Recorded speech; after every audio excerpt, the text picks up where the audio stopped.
யோவான் 2வது அதிகாரம் 5வது வசனம் இப்படியாக சொல்கிறது, அவர் உங்களுக்கு என்ன சொல்லுகிறாரோ அதன்படி செய்யுங்கள். யோவான் 2வது அதிகாரத்துல ஒரு சம்பவம் சொல்லப்பட்டிருக்கு. ஆண்டவர் கானாவூர் கல்யாண வீட்டுல குறைவை நிறைவாக்குன ஒரு அதிசயத்தை குறித்து நம்மளால இங்க பார்க்க முடியும். அதாவது கானாவூர் கல்யாண வீட்டுல திராட்சரசம் குறைவுபட்டுச்சு. அப்போ ஆண்டவருடைய தாயாகிய மரியாள் வேலைக்காரரை பார்த்து சொல்லுவாங்க, அவர் உங்களுக்கு என்ன சொல்லுகிறாரோ அதன்படி செய்யுங்கள். வேலைக்காரரும் ஏசப்பா என்ன சொன்னாங்களோ அதுக்கு கீழ்ப்படிஞ்சு அவங்களும் செயல்பட்டாங்க. ஏசப்பா சொன்னாங்க, 6 கற்சாடிகள்ல தண்ணிய நிரப்புங்கன்னு சொன்னாங்க. வேலைக்காரரும் கீழ்ப்படிஞ்சு தண்ணீர நிரப்புனாங்க.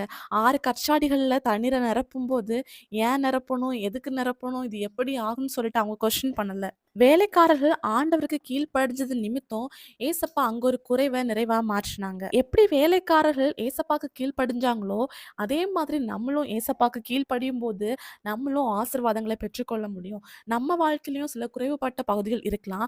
அந்த குறைவு நிறைவா மாறணும் அப்படின்னா, ஆண்டவர் சொல்ற ஒவ்வொரு வார்த்தைக்கும் நம்ம கீழ்ப்படியும்போது, நம்மளால ஆசீர்வாதங்களை பெற்றுக்கொள்ள முடியும். விசுவாசிங்க, அற்புதங்களை எதிர்பாருங்க. இயேசு கிறிஸ்துவின் நாமத்தில் ஆமென்.